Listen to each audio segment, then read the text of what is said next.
Peace, peace, peace, peace, peace, everyone, and welcome back. It is Thursday, so you know what time it is. Healing Chambers is back. Spring is trying to spring. Not quite there yet, but spring is trying to spring, and you know we always come in with a roar, a bang. Let's get it busy. Let's pop it off. Let's go where we going. I am Sister MaWu Lisa Temple, beautiful upstate New York, Hudson Valley. I am joined tonight by our beautiful, beloved sister, Colette Muhammad, and we are going to bring some information to you tonight that will definitely help you to kickstart your spring. So, like I said, spring is trying to spring.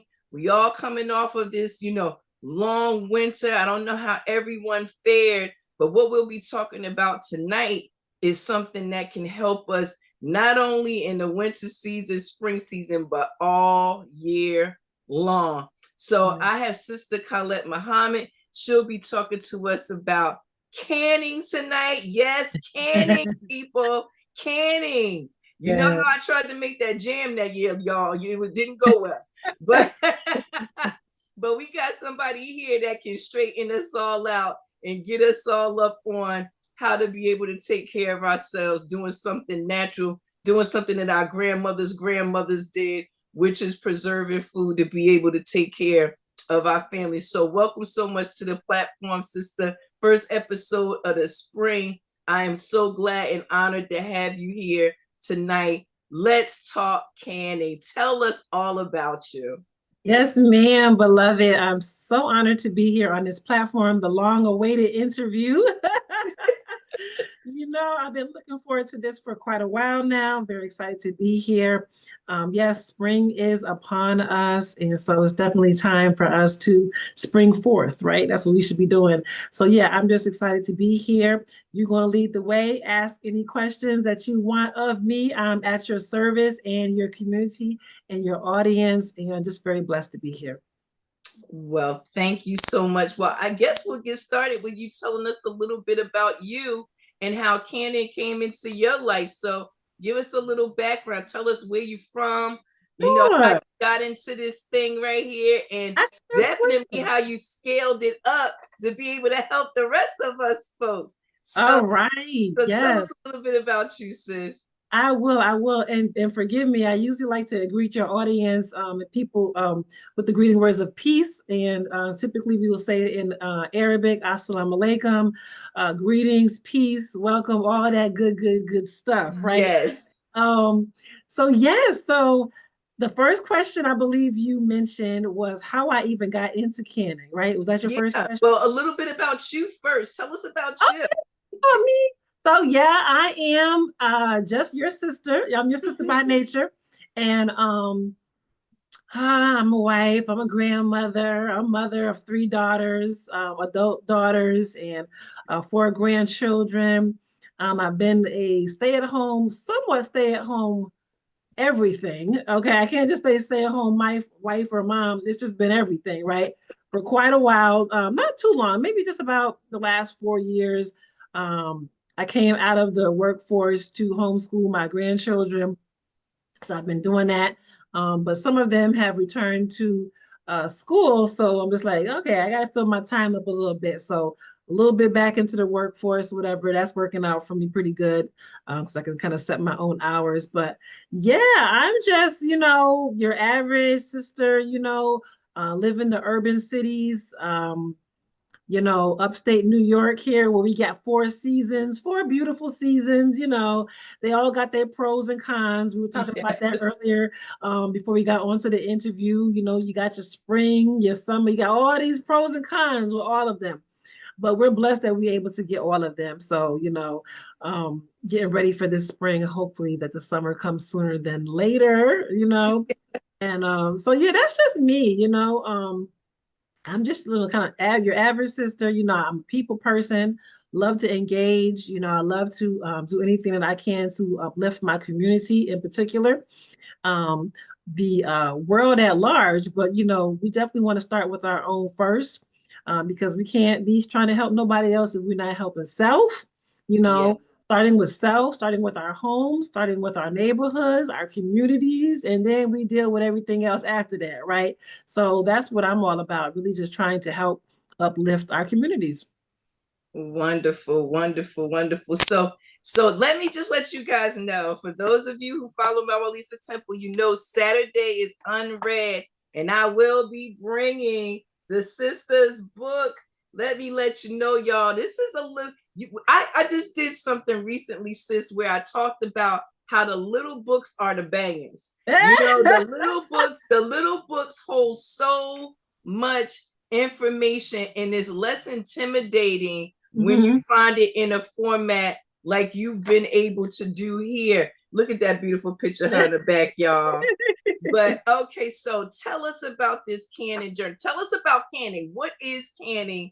And simplify that for us, because that is what this book is about. That's so right. Simplify for us, what is canning and how did you get into it? Oh my gosh. And oh my God, thank you for that. So canning is really a simple way to preserve our food in jars, like you see on the front of that book. For example, green beans. Okay. Green beans. Let's just start with green beans. It's a way to preserve your food in jars and not have to refrigerate them. So it's a process that you can do right in your very own kitchen. And once you complete this process, your food is safe to store away in your pantry or wherever you find in your home, unrefrigerated, okay, and will last you well over a year, and be in the best condition from when you first made it. Typically, it's best to eat your food within the first 2 years, I would say. After that, you want to start eating it and just swapping it out with a fresher batch. But it can have a much even longer lifespan as well. And so there's a variety of foods that you can. Everything from your classic jellies and jams that we're familiar with, right? Your fruits, your pickled items, your vegetables. So we're talking about green beans, potatoes, carrots, right? We're talking about meats, even chicken, turkey, fish, okay? Your beef. We're talking about your legumes, your black beans, your navy beans. All of those things are able to be home canned by your own hands in your own kitchen, right? And so there's many benefits of canning. I'm gonna give you my favorite top three. Okay. My first favorite benefit of canning is the fact that the nutritional value. You're the one that created it. You made it in your kitchen, so you know the sanitation of your own kitchen, right? You can pronounce everything in it. Okay, you're not adding a whole bunch of things you can't even pronounce inside of here. You don't have to deal with, maybe you have your food restrictions or limitations. You're trying to cut down on salt, sugar, things like that. There's a lot of control that you can have when you're canning your own food. So there's that health benefit, right? Then there is the fact that you can save money on your grocery bill over time. So you take advantage of sales. Maybe you're growing your own food. Maybe you're going to the farmer's market and you are canning up enough food to get you through maybe the next 6 months or year or so. Okay. And you can eat on that food while the price of green beans continues to grow up, because we know the price of food will always go up. So when we take advantage of sales and things of that nature and we can our food up, we will be ahead of inflation, even though they say you can't get ahead of inflation, but this is one way that you can. And then third, just overall food security, just to be able to know that if whatever goes down, whether it's a natural disaster, a personal situation, loss of income, whatever it is, you have some level of food security within your home. So, I mean, and the benefits definitely go on, but those are my top three reasons why we should be canning. Wow, wow. And you know what? I love those top three reasons, and they are great reasons. Let me just say that. I think the one that's really stands out to me outside, well, all of them are important. Let me just say that. But the one that really stands out to me is the control part. Because like you said, you know exactly what's in there. You know the sanitation of your own kitchen. That's number one. You know the ingredients that you're using, and you did it with your own hands. That's right. That part of it for me is really vital, because it's just like you don't know what's going in food anymore. And Right. every time you turn around, they'll tell you something is good for you, then they'll Mhm. tell you it's bad for you. Right. Then they'll say this, and you learn to read labels, and it means nothing because half the labels don't really tell you what's going on inside, said jar, can, whatever. So Right. this is a great way to be able to do that. And again, saving money and sustainability, security, all Mhm. these things are important, especially in these unstable times. It is. I've never seen a time where our country has had so much and so little at the same time. You know what I mean? It's like, it's really crazy to me that we can, do some of the things we do on the national level, and still have people who don't eat, who still have to go to food kitchens and things like that, or just eating one meal a day, even though sometimes, that's a practice that, we've been taught, Right. to Right. be able to live on one healthy, strong meal a day. But at the Right. same time, for the children, for the youth, for the elderly, these Yeah. people taking medications and all these things, they need a good, Right. healthy 3 meals a day. And this is Right. definitely one way to get it. One of the things I was very impressed with, and I learned about canning from my grandparents, my grandma, and Mhm. and even though she didn't get a chance to really teach us about the food part of it, because she transitioned early when I was young, but she did make jellies for us all the time, orange, marmalade, Mhm. strawberry jam, all these, and we had a cherry tree, so cherry, cherry jelly, Mhm. apple jelly, pepper jelly, and so things like that I really came to love. And it was a part of a very large part of my food, education growing up. Is canning is a way to go, especially because Right. my mother hated cans. My mother hated cans. Oh yeah. Don't let it be no dent in the Oh can, because if it's no. a dent in the can, we got botulism. Oh yeah. Yeah. Yeah. Yeah. Yeah. They didn't mess with no cans. Yeah, my mother was like, oh, if it had a little dent in the can, she said, oh, that could have botulism. Right. We had no idea what we was talking about, but it was great. Now you talked about a lot of things that we can. I think one of the most surprising things I've ever seen was meat canned. When Mm-hmm. I saw somebody canning chicken, and Yeah. I was sitting there like, Yep. I'm Mhm. like, they are canning meat? Like, Yep. this is a thing? Yep. Tell me about this process. What is it about canning that allows us to be able to um preserve the food for so Hmm. long? Yeah, it's a good question. So it's a very simple it's a scientific process, but it's very simple. So basically what has happened is once your food goes inside of a jar. So whatever once you create your recipe, so you got your delicious green beans in here. Once you filled your jar up, with whatever that, delicious recipe is it goes into a heated environment called a canner. Okay. So the canner is those big pots that we see, right? The temperature in there is going to get hot enough to kill off the enzymes and microorganisms that cause food spoilage naturally. Okay, so the molds and the yeast and the bacteria that naturally develop on food are destroyed by the heat.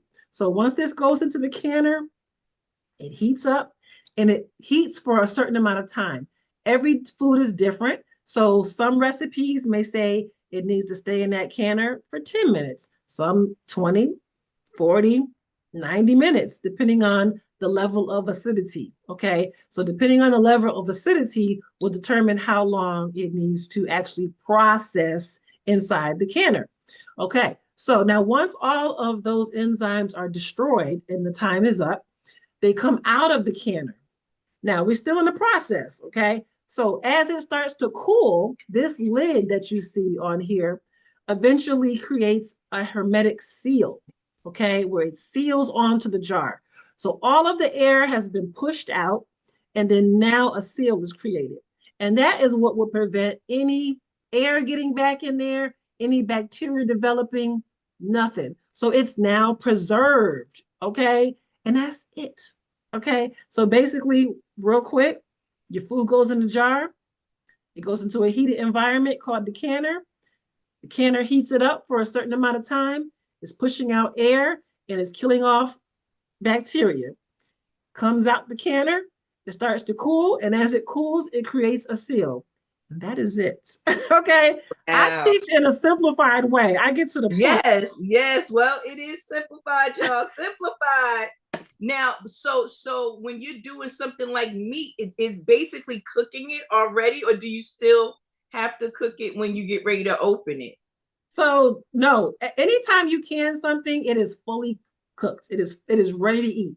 So, and that's another thing, another benefit of canning. So maybe there is a situation where there's no heat source, I can open these up and I can eat these things right out the jar. Okay, beans, meat, whatever it is, it's a complete process. So it's similar to um especially with meat, people are just kind of like, what is, and Yeah, then, it even looks funny in the jar. The meat looks funny. yes.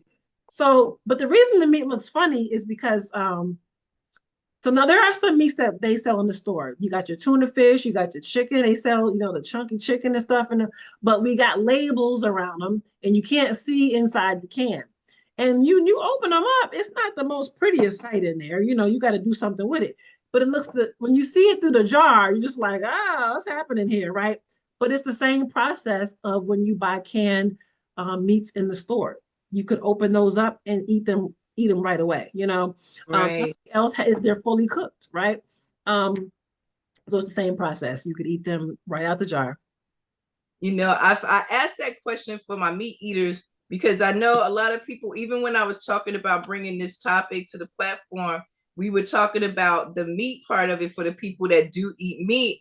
And I said, well, you know what? I've seen it done, but we're going to have to ask the sister how it's done and what goes on.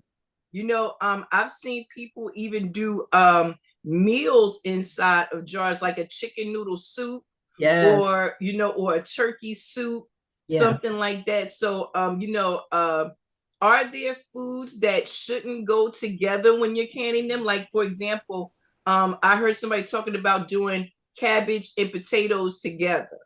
Is that Mm. something that you would say goes together? Because I know you talked about acidity and things like that. So is it better to do things individually?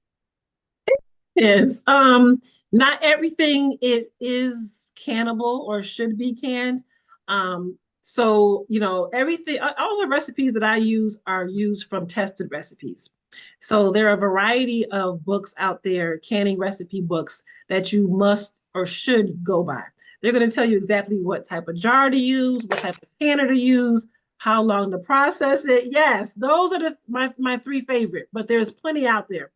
You want to get an official canning recipe book. Thank you for sharing that.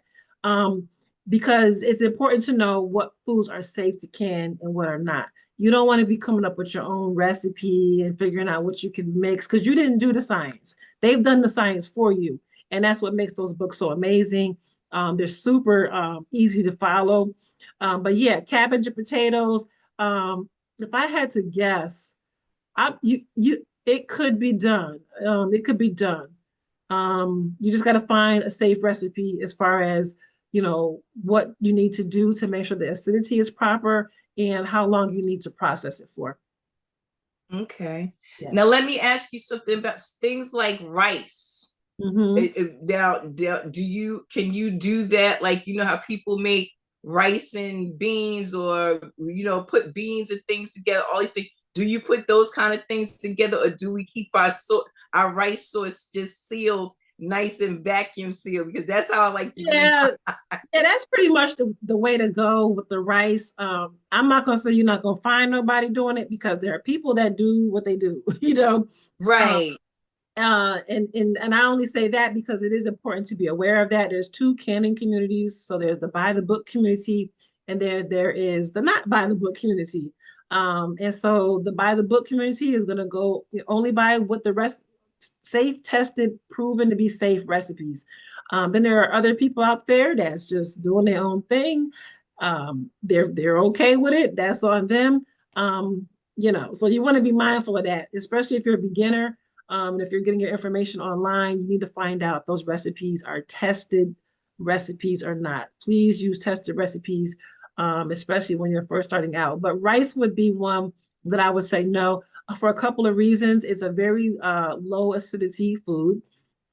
And the condition of what your rice would be once you were done with it using this process, I just don't think it would be in the best quality that you would probably enjoy the results of how the rice would be. You Right. know, it's possible, it's possible that you could. And I'm sure you will definitely be able to find some recipes out there.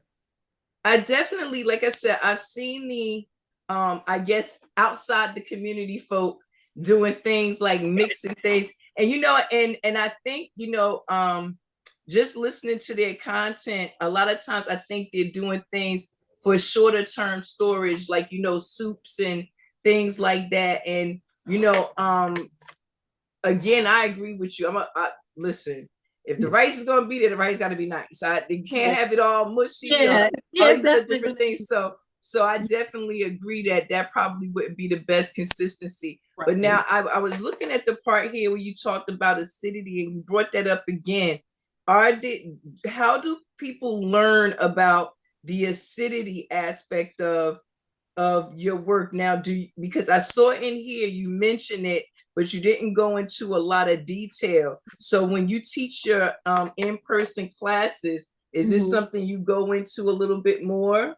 Oh, for sure. And it's really not so that that chart there that you see that shows the pots and yeah, that has a little scale there. Yeah, Mhm. I really use that one as an example because it's a very, very simple example to really kind of show what types of foods can be used using what method. So again, those high acid foods are going to be typically all of your fruits, your apples, your oranges, your plums, your cherries, right? That's an easy way to remember. They fall on that scale anywhere is between 4.6 and below. Now, when you start saying stuff like that, that's when people start getting all like, whoa, wait a minute, it's getting too tricky. Right, Right? So I right. don't get too much into it. I just let you know fruits, okay? Fruits and anything pickled is a high acid food. That's all you need to know. And that method can be canned by using what's called the water bath method. The water bath method, also known as the boiling method, is just a method of a huge stock pot, right? And you have your food. Let's just say we're making jelly. There you go. Let's say we are making jelly, and because jelly is a high acid food, and then we were going to submerge it. We're going to put it in that pot and make sure that the water completely covers it. Bring it to a boil it for typically 10 to 15 minutes, and then remove it and let it cool, for about 12 hours or so. And that's it. Very simple, easy process. All you're doing is boiling the jars. Now, when we get into the low acid foods, we're talking about those vegetables and those meats. That's going to be 4.6 and above, okay, on the acidity chart. You don't have to memorize that. All you need to know is vegetables, meats, and beans are low acid, and you need a pressure canner to can those, okay? The pressure canner will get much hotter. It's just going to be a safer unit to use for canning your low acid foods to make them safe, kill off that bacteria, okay? Yes, pressure canner and not a pressure cooker. A lot of times people ask me, "Oh, can I use my pressure cooker?" So you don't want to use your pressure cooker. They are not built for canning. Okay. But you can use your pressure canner to pressure cook actually. So you could still use that for actually just cooking your foods in it. So yeah, and so I don't get into the techno, I do touch on it, like you said, briefly, but Mhm. I don't, because people start hearing numbers and they just like, oh, wait a minute, that's where you lost me. So, like I said, the book is really cool. It is very simplified. I really try to make the book very approachable, so that it's inviting and doable. Okay. All right, definitely. I was gonna say that I noticed something when you were holding your jars up. I don't Mhm. see the little ring around it. Now Mm. tell us about that because I was Yeah. always under the impression that the ring needed to stay on until it was time to use said item. But now I know you said it's hermetically sealed, but I did Yeah. not know that that top was supposed to come off. Yeah, so this is the seal, or let me just show you one that is so this is the lid, and once it actually seals on there, it's now a seal. This is referred to as a band. Some people call them rings, right? So when you buy your jars, your canning jars, brand new, it will come with the jar, the lid, and the band. And the rings. Thing that comes with it, right? So that's that. So after you actually can something, what you're going to do is the next day, after it sits for 12 hours or so, you want to actually test each jar individually to see if they actually really did seal. And the way we do that is we press the center to make sure that it's not moving. For example, let's look at this one here. Let me just show you the difference between the two. So this jar is obviously not sealed. And if I press it, you hear that? You hear it, and you can also feel it moving up and down. But the one that is sealed, there's no movement, can't hear nothing, right? Also, so when I take off the ring or the band, I should not be able to pull this lid off with the strength of my hand, okay? So after I do those two things, I know that I have a good hermetic seal and I can store this away. So the reason I don't put the lids back, the bands back on, and most canners do not, but it's in the air. Some people do, some people don't. The reason that people don't do it is because they don't want to cause a false seal. So let's just say for some reason this really wasn't sealed. Maybe I was rushing, I didn't quite test it properly. I go and I put this back on, and I put it away. Well, the pressure of me putting this band back on actually could cause it to seal on. But the problem is it really wasn't sealed. And it's a possibility that bacteria had got in there, and that bacteria can still get in there, right? It appears to be sealed, but it is not. It's just that the tightening of this band caused it to kind of seal on there, right? So by taking this off, it's a safety feature, really. So now I'm going to know for sure. So if this thing comes undone, or if it wasn't really sealed, I'm going to know it when I go to eat it. I'm going to be able to tell that it's not looking right. Either this is going to come right off, it's going to smell, there's going to be a few things going on.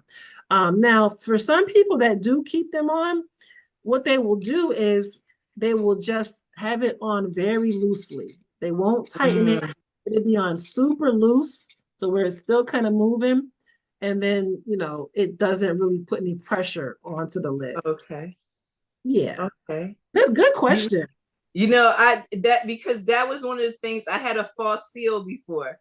So I had a false seal before on a couple of my jars, because I heard them like in like an hour or so after I had taken them out of the canner. I heard them pop, ting, ting, ting. Yeah. And I'm like, okay, yeah, that's not sealed. That's not sealed. Now, wait.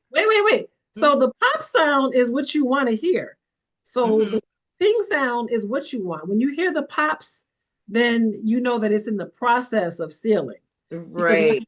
Because what has happened is it pops down, pop, and then now it's flat, right? But you still want to give it time to finish the whole process to make sure it actually did seal on to that jar. So, yeah. Yeah, and I've also seen people take the jars and turn them upside down. Is that a process as well, part of this process? Well, it's not the official process of home canning. That's a method that some canners do.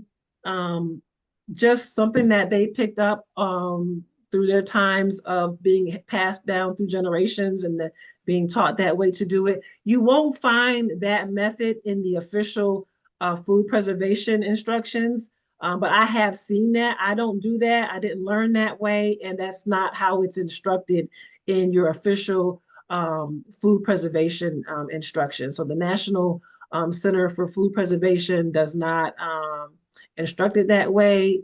They do not encourage you to do it that way. So no. Yeah, that's the short answer. Right. I've seen it done. I know a lot of people will do it for their jellies and jams. They'll make their jellies and they'll flip it over to try to get a seal. But typically they'll do that when they're using, it's a different style of lid that they're using. I don't have one in front of me right now. Oh, well, this is kind of an example.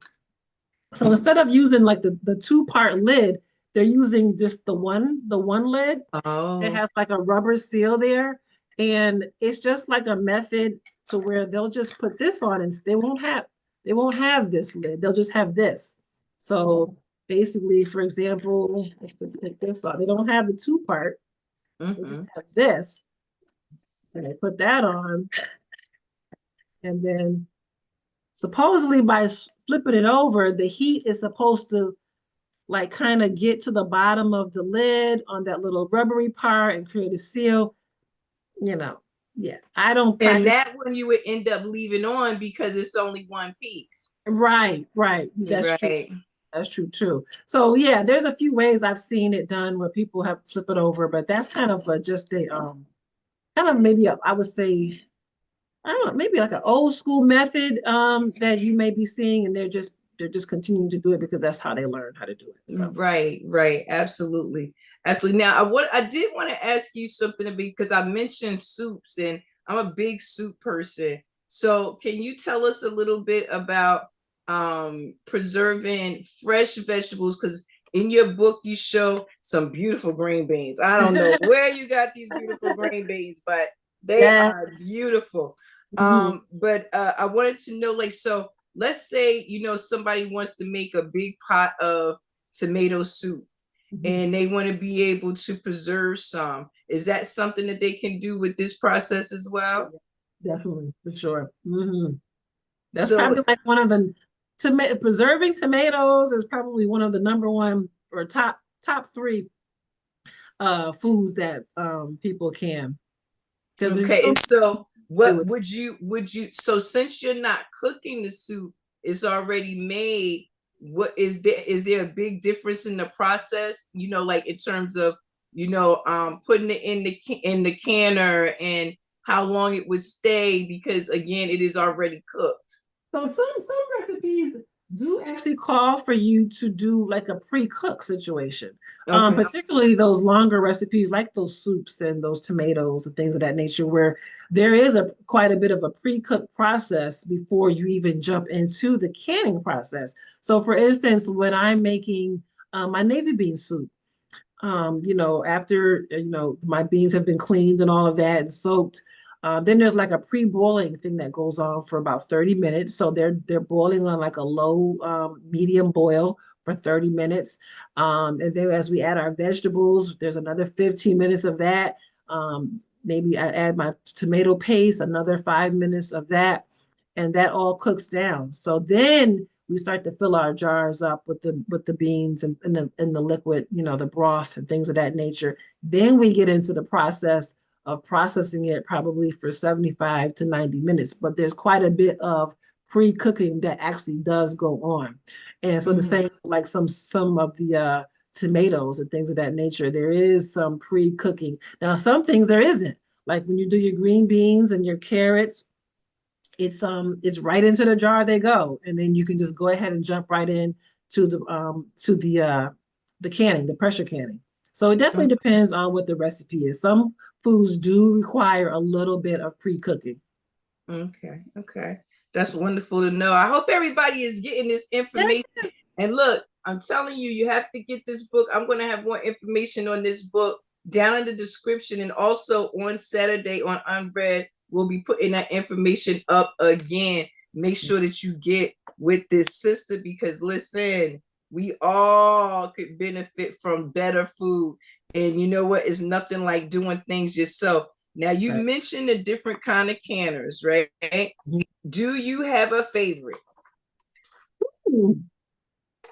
So, okay, well, for water bath canning, there wouldn't even be such a thing really, because it really is just a big pot. So I don't even want to go there with it. I do prefer the stainless steel pots. So when it comes to the water bath canning, you have like the granite styles, those big granite type pots. And then you have the stainless steel. I started off with the granite. I thought that after a while, it kind of, was a little rusty inside and I just didn't like that after a while. And so I just kind of upgraded to a nice stainless steel water bath canner. And I really, really love that just because it's easy to clean. It doesn't, rust or anything like that. So that would be my favorite when it comes to water bath canning. But pressure canning, there's a variety of canners out there. So many different styles, like I mentioned in the book. Um, right now, my favorite is a pressure canner by a company called Denali. And I like that one, especially it's good for a beginner because it's the steps are a little bit easier. It's all pretty basically the same. But this canner in particular just has a few less steps that are needed. And so a little bit less intimidating. A lot of Yeah. people have a little bit of intimidation when it comes to pressure canning. And so the way this one is styled, I think that this is my favorite because it's really great as a teaching canner. But they're all good. I use the Presto brand. I use, like I said, the Denali. Tefal makes a brand as well. I'm just now learning how to use that one. That's a new one I just recently purchased. And then there's even electric. There's an electric canner Mm. you can use. There's a couple, but Presto makes an electric canner. So where you're not don't have to use your stove top. It's actually all digital, right? And So is that still considered pressure canning? yeah, they have Okay. actual pressure canning. So I like that one too. Uh, pros and cons to everything. If I had to say a pro to that one is the fact that it's electrical and it frees up space on my stove. Con is a bit small. I can only get so many jars in there. And typically when you can in, you want to really just can as much as you can in a day. Like you want to knock it out. So pros and cons to everything. But yeah, those are some of my favorite canners. Good question. Absolutely, absolutely. Well, you know what? I'm learning so much here, y'all, and I'm gonna let you know one of the things you mentioned in here is how much food we waste. And Woo! I, working in the ag department, working with food security issues and things like that in my community and in other places, what I can say is that that's one of the things we really talk about is getting every bit of life out of food that we can. Every bit of life out of food that we can, teaching people to use stalks and ends and things like that to make broths and different things like that. So I really appreciate Mhm. the fact that you mentioned that in here is that that's one of the key benefits, especially now with the price of food. You want to Right, be able to get as much from it as you can. And right. I think too, and maybe you can tell me if I'm on the right track with this, but like you said, when they have these when they have a sale on a fruit or a vegetable and thing like that, and you find a few ugly ones, because people, you know what, I'm gonna let you know something I found out working in the ag department. People always see and think of the prettiest vegetables and fruits. The really good stuff sometimes is ugly, y'all. Yeah. I'm gonna let you know. Mhm. Sometimes it be the bent up, crooked, carrot Yeah. or the potato that's a little sideways. But I would think that when they have these sales, you're talking about being able to go out and maybe get like a bunch of carrots and come home and then find different ways, because you mentioned pickling as well, and that is something I did figure out how to do. I did Mm. figure, well, you know what, I'll say this, I learned how to do quick pickles. I Okay. didn't I didn't do the long process of them, because a Mhm. lot of times when I pickle things, I end up using them in the same month or so. Right, You know, right, but right. I would love to think that moving forward, as I learn more about canning and get better equipment, that Mhm. I'll be able to do better, because I think that was part of my issue as well, is that I didn't have the real proper equipment. I was kind of makeshifting it with, I have a big stock pot, and I was kind of using the small jelly jars, and I Yeah. figured, okay, well, I could do if you would have saw them things tumbling all over that. Listen, y'all, they was tumbling all over the place, and I was just like, this can't be right. I'm Oh like, my gosh. this can't be. I'm like, this can't be right. So it's nice to know that some of these things are out here now. Do you have affiliate links that you use for for items that you suggest, or are you just put a couple out there for people to kind of research for themselves and find and use? That's a good question. Yeah, so actually I do. There's a couple. So for number one, I do have an Amazon storefront. And I believe I share that information in my book. It's also on my website, that it can bring you right to the Amazon storefront to just try to help you. Yes. So yeah, just to help you along in your purchasing. So if you're not really sure, I create it in such a way that, I have different styles of canners, utensils, jars, just different things in one location. So I do have that. I may or may not make a commission off of that. And then the Denali pressure canner that I mentioned, actually, I'm an affiliate with their company. So if you're ever interested in buying any of their products, including the canner or their lids or whatever they sell, 10% off of all of their stuff, just go to my website, use my link, and you can get 10% off your order whenever you use my link at any time. Okay. For Jars is another company that I'm affiliate with. I'm not sure if I have their link on my website. I'm going to add that to the website as well. Same thing. They sell, I'm not sure if they make canners yet, but they sell lids and other canning equipment, 10% off as well. You're free to use my link to get that off, of your purchase. So I believe those are the only ones, the two companies, and then my Amazon storefront. Thanks for Okay. asking. Mhm. Right. Yes, absolutely. Because here up in the mountains, we go to Tractor Supply, we go to the Yeah. hardware store, and this is where we find some of these things. But it's nice to know a good source of ones that have been proven to be used. Because again, sometimes when we buy things, without a real knowledge of it, we are getting inferior products, and then we're trying to can and preserve our food for a long time, and we can't because the product we started with was Right. a little wonky. So Exactly.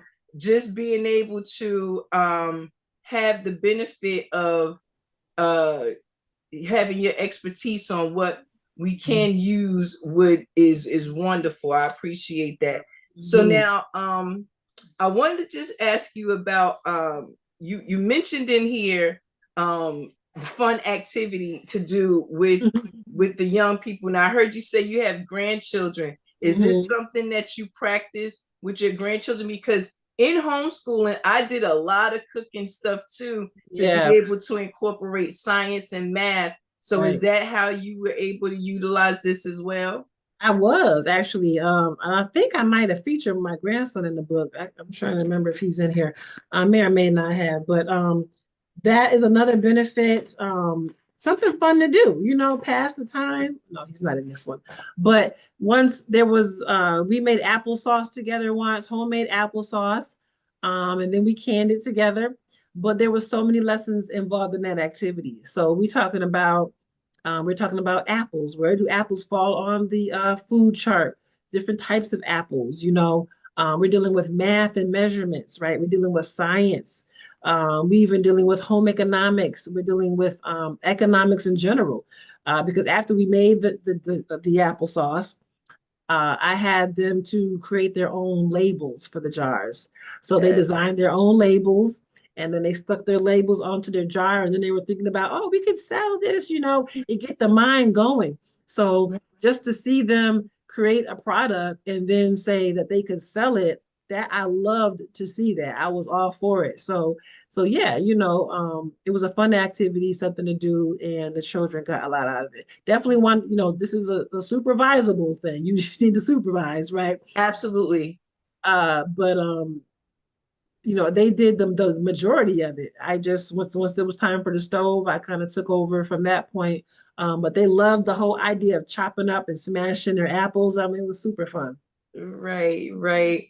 Well, I mean, I tell you, you picked a beautiful variety of stuff to put on your cover because I mean, it makes it look very appetizing, and I think that sometimes I know for me, I didn't think about some of the things we could can and Mhm. and keep it preserved for really long times. Of course, you think of the typical things that, peaches and, orange slices and all these different things like that. But, you really got me thinking about a whole, like doing whole navy bean soups. And, because, one of the things you mentioned before was that at the time of a disaster, there's no time to be cooking beans because beans take a couple of hours to cook. Yes. So it's nice to have something long cooking like that already done and preserved. And I love beans of all kinds. So knowing that that's something that's a good staple to have really inspired me to want to do a little bit more in the bean area, because I hadn't thought much about preserving my beans, but I have bunches of beans, just bunches of beans, but it's just, I didn't think about that. Like, wow, because I'm always thinking of how to cook it anyway. We got some survival methods, but at the same time, to have something that's already done like that, so much more. If I could say, I'm glad you mentioned that. I recently did a video where I was really getting on people about them beans that we got stored up in our basement. And because, and I hear it, I got plenty of beans. I got 2 50-pound bags of beans in my basement or whatever. And it's like, that's nice. But in the case of a situation, those beans take a while. If you don't have access to good water and a heat source, pots and pans to actually cook those beans in, those beans are not going to be of no service. Right? So we got to get them preserved up. Now, maybe one bag you keep, dry, but that other bag, you need to be getting that thing going. Like that needs to be canned food readily available for you to eat. If there's an emergency, you're going to have to sit around for hours. But, we don't know what the emergency could be. It could be a number of things, and it's not all. And now this is the thing about canning, our home canned food. This is not the emergency evacuation food. This is more of the shelter in place food. Yes. So, there's only so many jobs you're going to be throwing in a book bag and go somewhere, right? We're talking about the shelter in place situation. So whether you're sick, you can't get out for a while, there's been a loss of income maybe, and you're trying to cut back on your grocery bill, even that's a situation, right? And it's like, okay, I'm not even expecting a check for the next 3 weeks. So it's like, what do we eat? Okay, I got food already stored that I can eat until I get my first check. That's what we're talking about. So every emergency is not just an earthquake. I want to let people know that we're not just talking about earthquakes here. We're talking about shelter in place situations of food that you can rely on, your own self-made pantry. Okay. But again, if you have dry beans sitting somewhere, the effort and time that it's going to take for you to have to keep up with, making sure that you have something to eat. Maybe you have a family. Maybe you got several people in the household and you got other things that you need to be doing to make things right. And who want to be babysitting a stove for 4 hours with these beans? You know what I mean? So, right. Even if you have a stove to use, If you have a stove to use. Right. So there's a few ways that could go. So we got to get them beans canned up. And I mean, I would think, I would think a lot of people, and I have seen a lot of people since the time we did have to shelter in place recently, that a lot of people have taken more responsibility for their own, sustainability in terms of food and things like that, and thinking about, where their food is going to come from and how they're going to be able to shelter in place, or even just preserve food to carry if they can. Glass is not ideal to carry, but if the food is already prepared, you figure like this, you take a can of green beans, throw it in a plastic bowl, walk on your way. Right. What I mean? So I'm sure that like you said, everything has its benefits. I did want to ask, what are your suggestions for people who don't have a lot of space? So, I see that beautiful rack behind you, and I saw one in your book as well. And I was like, man, that's the dream pantry. You know what I mean? That was the dream pantry. I was like, whoa. But Yeah, everybody can't have a pantry like that. So sure but don't. how do you preserve when you can't have a beautiful, pantry like this is the one you had? Yeah, Ah, yeah, yeah. Ain't it beautiful? So yes. we gotta get creative. So this is the thing. That's beautiful. But what I say to people is you're not here to impress nobody. That's a beautiful photo, but this is your personal security net, your personal pantry. So we talking about closets, we talking about under your beds, a lot of room under the bed, a lot of room up under there. Get all that crap that's under there. Get because we all know it's a hot mess under there. Get that stuff out of there and start scooching them jars of food up under there. Okay, um so yeah, those are some examples of where we can store our food if you don't have a basement, right? um and you don't have much cabinet space, your closets, maybe you got some extra room. Line them, listen here, line them along the corners of your wall if you have to, you know what I'm saying? You got a room, a bedroom, the corners of your, the baseboards of your bedroom, wherever you can find space. You can even, if there's someone that you trust, a friend or family member that have some space, y'all, you mind if I utilize this area of the basement or your home? Family member, something that I can like keep my home canned foods, down here with y'all because I don't got that much space. Okay, we just gonna have to get creative to find places that we can store our food. And that is not a bad idea to do that, to have your food in different locations, because if the house, crumbles, you got your food source somewhere else. So we got to get creative and start thinking outside the box on how we're going to sustain ourselves. Now I agree. I totally agree about, hot putting it wherever you got to put it, Yep. right? But now I did want to ask about the temperature aspect of it, because now I'm sure that does matter when you even though your food is already canned, you don't want to probably put it someplace too hot or too cold. Am I correct? Yeah, the main thing would be the heat. Cold too. You wouldn't want it to be in freezing temperatures per se, because you don't want your jars to explode because they are glass at the end of the day, right? But then when it comes to the heat source, yeah, same thing. The heat could cause your food to swell. Your food could push the lids off, and then your food spoils, right? So light and heat are typically the enemy to jarred food, right? So usually, after you have canned your food, you want to find a kind of moderate temperature, dark if possible.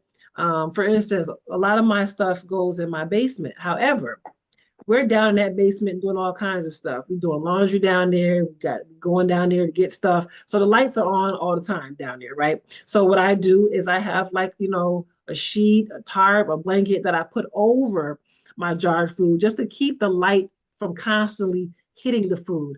What does that do?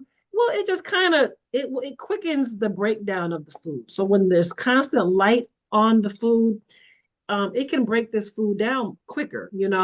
Um, and we don't want that. We want it to stay in its best condition, nice and firm. But too much constant light on there or heat, it would just break our food down faster. And that's all. I mean, we could still eat it, but the idea is for it to stay in its best quality state. Right, right. I definitely understand that, and I appreciate it. I mean, like you said, this is something that, you know, um, one of the things you mentioned in here in your opening, and I thought it was beautiful. You talked about your training. You said how to cook. That was part of your Muslim Girls in Training General Civilization class.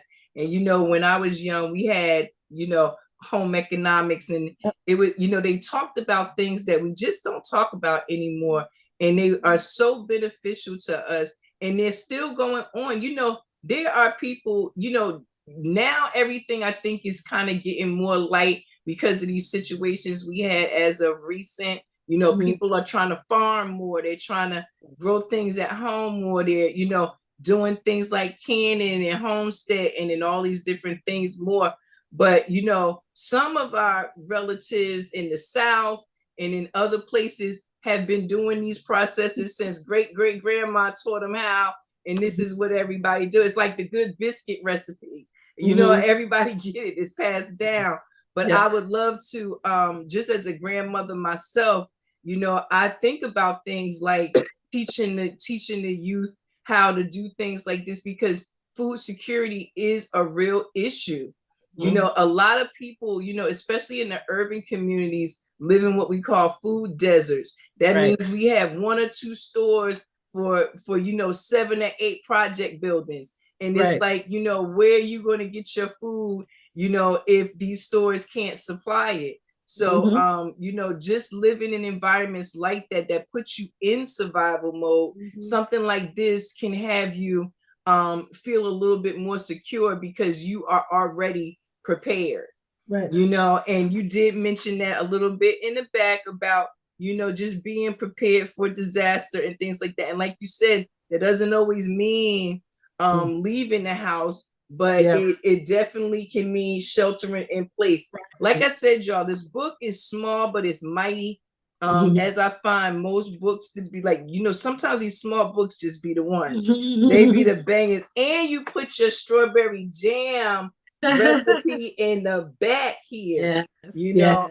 And I just really love this, and I love that you give the step-by-step Mm-hmm. directions here. You show us a little bit here, even the checking of the jars, things like that. So I really, really appreciate that. So sis, is there anything else you want to tell us about canning, how the people can find you? What is it that do you offer classes in the community, online? Tell us all about that. Yeah, so yeah, I think we definitely covered the gist of all the basics to get your audience at least interested, I hope.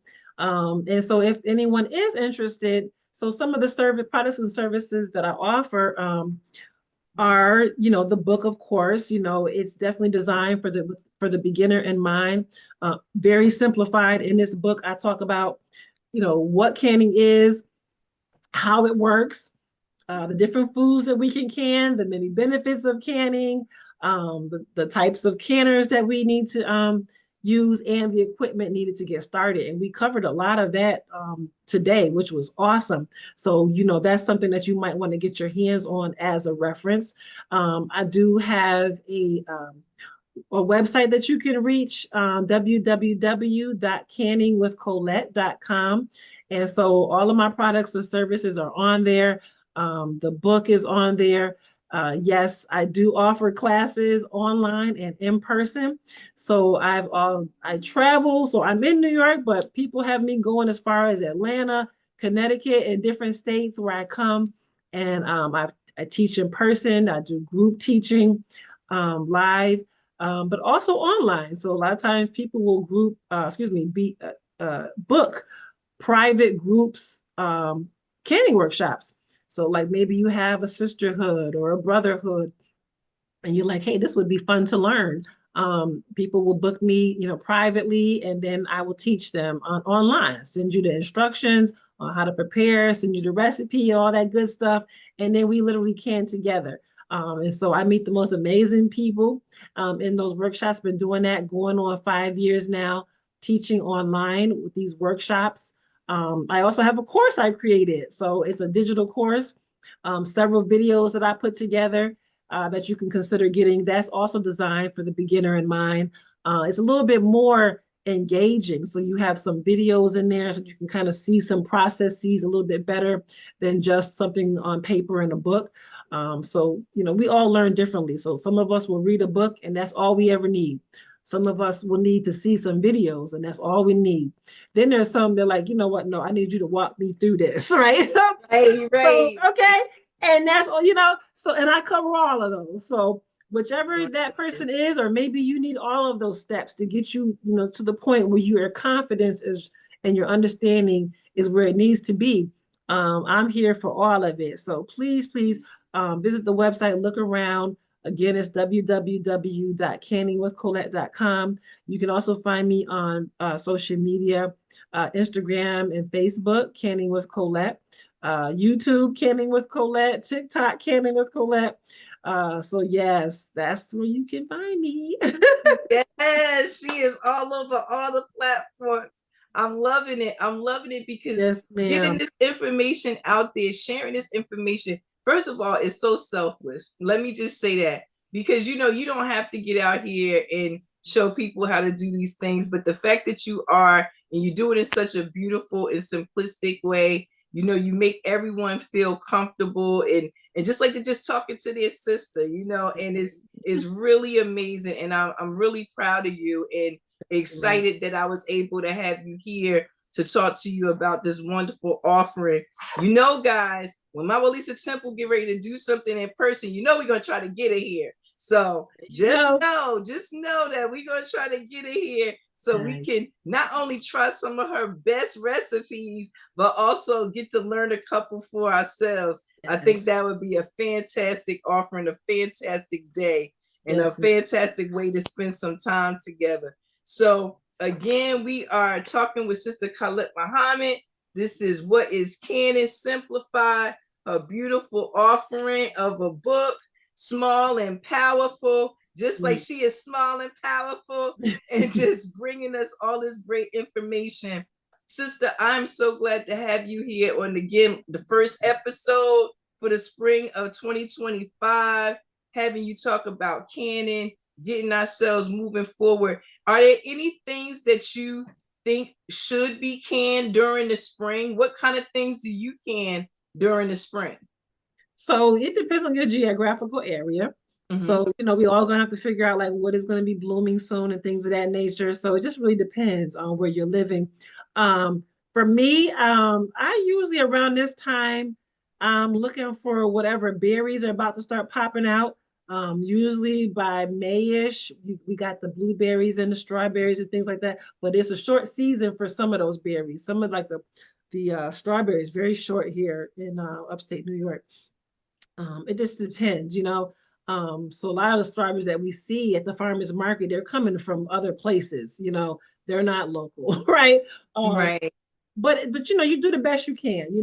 And that's another thing. And you did mention it as far as me trying, to bring this information to our community. Because we are in need to know this, and I'm trying to break up the stigma that is, I believe, attached to canning. So the average one of us, we look up canning. If you go to, you're gonna see people that don't look like us. You're gonna see people on a farm. You're gonna see people in a fabulous kitchen, and it just look like, okay, is that a hobby or is that's something? That's not us, right? But it is us, and it needs to be us, and it always was us, right? So I'm just trying to like bring it back. It's only been like one generation or two removed. So the gap is not that huge for us to close and try to bring that back and to make this a more of a common practice. I'm not saying we need to can every day, but we need to learn it and we need to practice it in some level of consistency. But yes, our community in particular, because you talked about the food deserts, right? You might think, oh, but we live in a city, so how it don't, seem like you gotta live on a farm, seem like you gotta be growing your own food. But no, you gotta get your produce wherever you can get it. The people on the farm can go outside and pull something out the ground and eat it. They can go on the tree and pull the apple off the tree. We don't got an apple tree in our backyard. We don't have a pear tree. We don't have carrots just popping up out the ground. So we're gonna have to source our produce from somewhere and then preserve it. That's why it's so important to preserve it, because we don't have it. We don't actually have it. So it's one thing if we had it and everyone's growing food around us. So it's like we can always just go somewhere and pluck off something somewhere. That's not our reality. So because that's not our reality, we got to figure out a way to get the produce wherever, if it's our local grocery store, so be it, right? And preserve it so that we have it. And then that becomes our apple tree. Like we just go in our basement and pull a jar out the basement or wherever it's at. Right.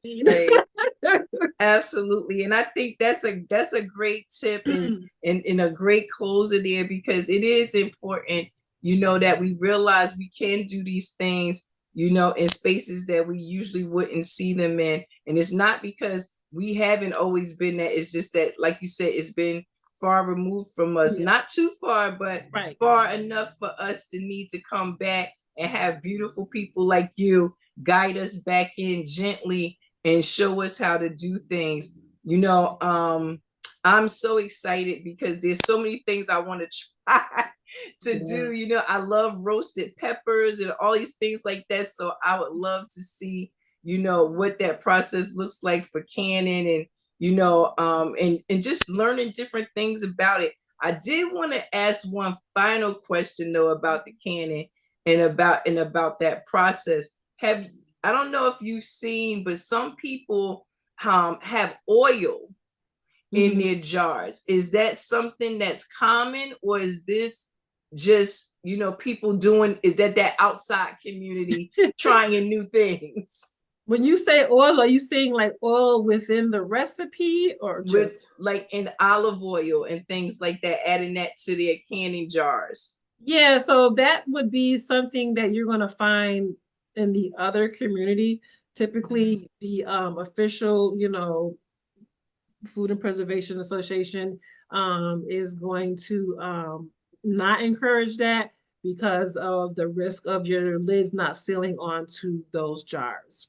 So that's why you're not going to be really seeing those. And then just the element of throwing off the acidity is a concern as well. So yes. Yeah, and I was thinking to myself, like, oils go rancid, and so I was thinking that had to be a part of that other community. And again, everyone, this is why it's important for us to sit down and have these kind of conversations, because there is so much information out there. You can sit for hours and still not know what the heck you're doing. So to have something as beautiful as this simplified book and someone available to us to teach us these things and get us on the right track and put us in that right community of being able to preserve food to really sustain us in any way, like you said, in every scenario, every situation, and just to have really healthy, good food. Just to have really healthy, good food. Again, that is, I think, one of my favorite takeaways is that you do it yourself. And so you know what's there. You start with quality, you end up with quality. So I really, really appreciate that part of it. Sister, it has been so wonderful having you here with us tonight. And again, everyone, I'll have all of this information in the description below. You'll be able to come back, refer to this video, and I'll also be talking about this book again on Saturday and Unread with Nick and Rue. We'll be talking a little bit more about this book and food politics and a little bit of homesteading too. So Sister Colette, is there anything that you want to say to our community before you go? Can while you can. I love it. Can while you can, everybody. This is Sister Colette, and I'm your sister Rue, MaWu Lisa Temple, beautiful upstate New York. As you know, you can always get in touch with us on Instagram, in the DMs at MaWu Lisa Temple 1, over on YouTube, MaWu Lisa 4610, email mawulisatemple@gmail.com. We are always here to share, to listen, to put your comments out there, to put your questions out there. And I'm sure the sister, if you have any questions, all of her information will be there. Reach out to her. She is valuable to our community, everybody. Please let her know by giving her the flowers of just, letting her share her knowledge and wisdom with us and being able to share that love, because food is love. Food is love. So I thank you for sharing love with us. So until next time, everybody, I just want to thank the sister again. Thank you all for being here. And I will see you on the next episode of Healing Chambers. Welcome to the spring 2025. Peace, everyone. Assalamualaikum.